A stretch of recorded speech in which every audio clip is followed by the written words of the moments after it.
Major story happening in Washington today, and we're looking live here at Capitol Hill. That is where House Oversight Committee Chairman James Comer has issued a letter demanding the National Archives release unredacted copies of records from when Joe Biden was vice president. This is the letter. You're looking at it here. Specifically, the committee wants to access these emails relating to Hunter Biden, Burisma, and Ukraine. Biden, according to Comer, was using a pseudonym, copying in at times only his son Hunter on his schedule. This is one of several new requests today in Comer's letter, and we are pleased right now to bring in Tennessee Congressman Tim Burchett, who is also on the House Oversight Committee. He joins us to discuss this development in the investigation. Sir, welcome in. Good to see you.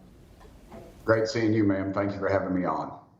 Okay, so first off, a lot of people are hearing this and saying Vice President Biden at the time was using aliases and emails, sometimes only copying his son. Why would one do that, and why would NARA then redact it?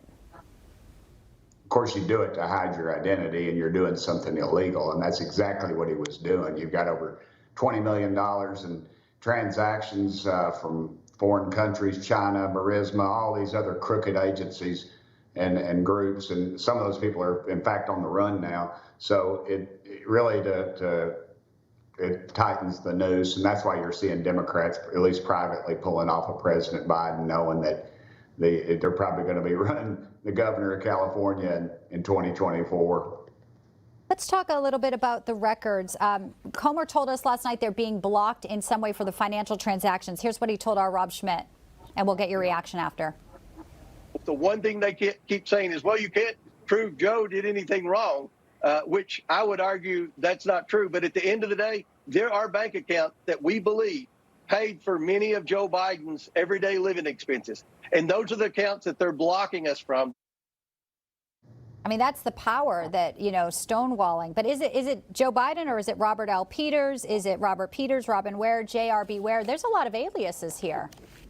Yes, ma'am, there are. And Chairman Comer is leaving no stone unturned. He's done an excellent job at uncovering this stuff. And the thing is, he's got so much more just waiting.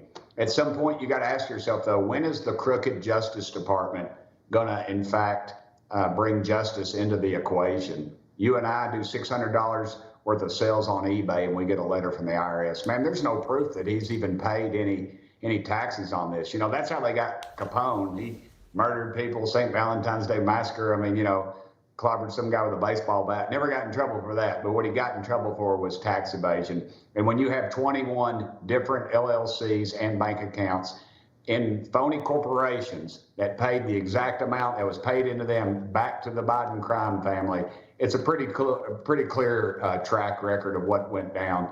And I think the American public knows it. And that's why you're seeing this. And again, until the Justice Department does anything, we can impeach him, we can do whatever we want. But until they file those charges or actually do a real investigation, instead of at the behest of Biden, nothing happens. Pressure is definitely being turned up today with this letter to NARA. We'll be watching it very closely. Congressman Tim Burchett of Tennessee, appreciate your time. Thank you. Thank you, ma'am.